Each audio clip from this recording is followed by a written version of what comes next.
Olá, meus queridos amigos, muito boa noite. Muito boa noite aí para todos vocês. Começando mais uma pílula noturna do nosso amado Evangelho. Você já sabe, pílula noturna nunca é demais repetir. Nosso bate-bola, você pergunta, a gente responde com todo carinho.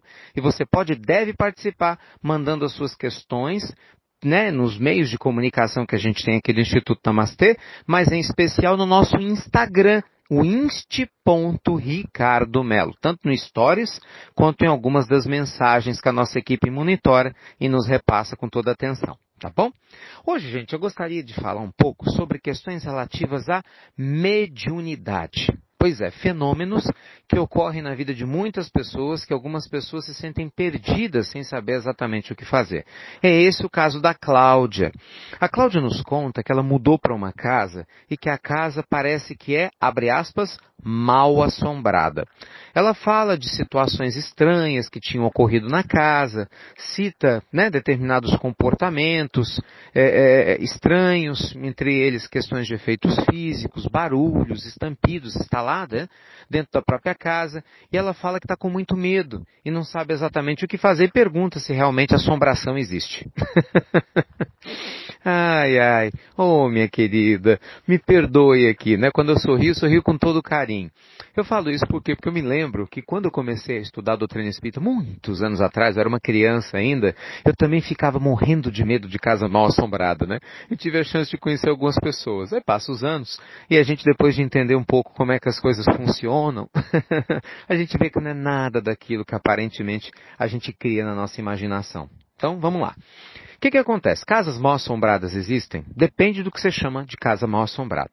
Se você chamar de casa mal assombrada casas em que há espíritos que estão ligados a ela e que em alguns momentos se manifestam, sim, existem, com certeza. Muitas vezes isso ocorre quando há uma ligação material de algum espírito que viveu na casa de alguma família e por algum motivo ele ou ela ou o casal, seja quem for, se sente vinculado ao imóvel. Isso acontece sim. Quando o espírito desencarna, gente, ele não vai imediatamente se ligar a uma cidade espiritual como muita gente acha. Dependendo da evolução e do apego do espírito, ele fica na Terra mesmo, durante um bom tempo, perambulando por aí. Creia você nisso ou não, mas é assim que funciona. Até que a vibração dele se eleve, e aí sim ele tem a condição de poder se elevar espiritualmente a um plano superior. Então, muitas vezes, alguns espíritos mais apegados à matéria ficam em casas antigas que eles julgam ser suas. Até porque muitos espíritos não sabem nem que desencarnaram. Na cabeça deles, eles continuam vivos. É exatamente assim que funciona. Muita gente volta para poder permanecer dentro de casa depois dos seus enterros, ou das cremações, como se não tivesse acontecido nada, até se dar conta de que desencarnaram. Enfim, no meio disso tudo, quando há dentro da casa médiums, pessoas que têm a ostensividade mediúnica, mesmo que essas pessoas não saibam, principalmente se forem doadoras de fluido, alguns fenômenos físicos, que é o que a Cláudia está relatando, podem acontecer. Então isso é um fato comum, é histórico, desde que o mundo é assim. O grande ponto é, como é que a gente resolve isso? Olha a importância do Evangelho no lar de novo. Olha a importância de nós conversarmos com Deus. Se você tem o hábito de orar na sua casa, e eu vou repetir de novo, que já falamos aqui dezenas de vezes, literalmente não é expressão, não é força de expressão. São mais de 1000 pílulas, foram dezenas de vezes que já repetimos. Orar não é abrir a boca para repetir, para ser pronta. Muita gente fala, mas eu rezo, da boca para fora. Não vale. Orar, gente, é de verdade, você ter tempo para Deus. Quando você para, sabe, Cláudia, e você todos os dias está lá com o seu tempinho voltado para Deus. Você está refletindo sobre trechos do Evangelho, pega um livro dos Espíritos para estudar, o Evangelho segundo o Espiritismo, outros textos que você julgue serem interessantes, que enriqueçam o seu estudo, ou mesmo você que é de outra religião e leva a sério e também segue textos sagrados, e reúne a família, e faz uma oração de abertura, depois de término, tem aquele bate-papo, aquela troca gostosa, você pode colocar uma água para ser fluidificada, para ser abençoada, para a família beber no final. Pode parecer simples, mas isso vai educando esses espíritos que muitas vezes aí se encontram. Sem dúvida alguma, eles vão sendo iluminados, porque a família se ilumina e eleva a sua vibração. Olha a importância do evangelho no lar. Agora, se você está num lar em que a matéria é mais importante do que Deus, a televisão, a internet, entende? A sedução do dia a dia são muito mais importantes do que as coisas espirituais, então não espere, né, que você também vai ter muita ajuda nesse sentido, mas é uma questão de escolha, né? Nós precisamos escolher. Se você come um alimento estragado, você vai passar mal, não é assim? Se você come um alimento saudável, você vai ficar bem. Mesma coisa com os nossos hábitos, né? Se o nosso hábito ele segue uma linha, a gente vai colher um resultado correspondente a ele. Então, faça suas preces, ore, vibre, porque isso vai te fazer muito bem, Cláudio. Vá a uma casa espírita e, na medida do possível, coloque, né, o nome da sua instituição, da sua casa, na sua instituição, para que alguns companheiros, numa reunião mediúnica especializada, possa, muitas vezes, na medida do possível, fazer o que a gente chama, né, de vibração ou firmar o pensamento, e muitas vezes alguns companheiros que estão em desequilíbrio espiritualmente são atendidos nessas reuniões. Enfim, gente, o assunto é longo, né? Nossa pílula é curtinha aqui, mas eu espero que já tenha dado pelo menos para dar um pequeno direcionamento da importância da gente levar a sério os estudos sobre as questões espirituais.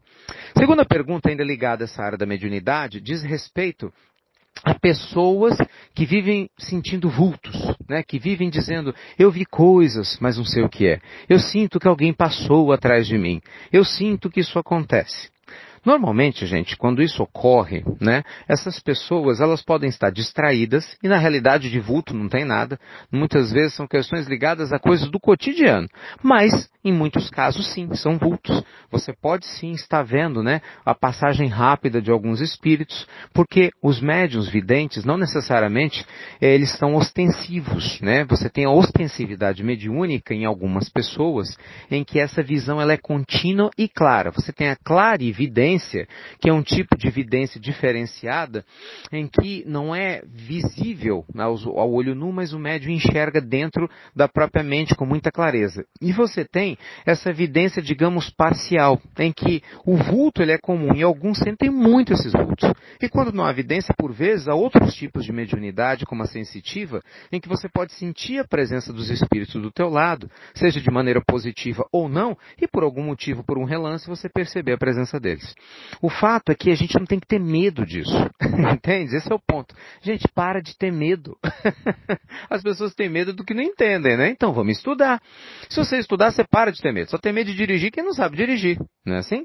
Da mesma forma, só tem medo de espíritos ou dessa questão e fala um monte de bobagens por vezes quem não estuda as leis espirituais. Vá ler o livro dos espíritos, insisto. Se a sua questão, você sabe que meu coração é aberto aqui, a pílula do evangelho não tem religião, mas se a questão é ligada à mediunidade, aí não tem papo, né? Aí com certeza quem mais entende de mediunidade é o espiritismo, sim, porque é quem mais estuda, quem tem mais gente séria, focada nisso, inclusive dentro de universidades, provando, né, cientificamente a presença da reencarnação como lei divina, que vai ser um outro assunto de uma pílula futura, e demonstrando as leis divinas. Então é aí que você tem que buscar recurso para essa questão. Tá bom? Mas nada de ter medo, pelo contrário, é algo normal, é um fenômeno natural, né? Não é nenhuma punição, não é nenhum problema. O seu medo é por desconhecimento, mas se você passar a entender a situação, tudo melhora. A princípio, faça uma prece que vai acalmar seu coração, encaminhe uma oração eventualmente para aquele que você viu através do seu vulto, pedindo a Jesus que o abençoe, mas com leveza. A gente fala assim, meu Deus, tire isso daqui, pelo amor de Deus. Não é assim? Fala que não é.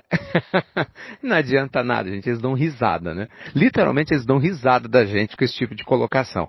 Então, ore do coração, fala, Senhor, eu estou assustado, porque tem essa situação que está acontecendo, eu não sei o que é, mas abençoa quem quer que esteja aqui na minha casa, né, que esteja no meu trabalho que eu tenha visto, para que tenha luz e me perdoe pelo meu medo, pelo meu receio, pelo meu desconhecimento.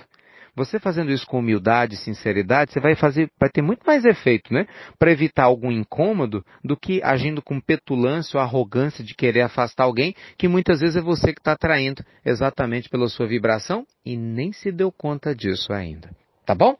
Então que Deus abençoe a todos vocês. Lembrando, hein? Temos retiro espiritual. Olha, final de semana maravilhoso agora em Londres, esse sábado, esse domingo. E estamos também com nossas atividades de retiros espirituais. Essa atividade magnífica que a gente está começando agora no exterior. Depois nós vamos levar para o Brasil. Mas também nos Estados Unidos. Vai acontecer agora em julho, na cidade de Orlando. E também no mês de julho em Toronto, no Canadá. Então, se tiver vontade de participar ou saber mais informações, entre em contato com a gente. Tem aqui os contatos, os telefones, né? E os respectivos e-mails, enfim, dos organizadores. Tá bom? Luz e paz para todos vocês. Fiquem com Deus, o nosso carinho. Você já sabe, né? Até breve. Até muito, muito breve.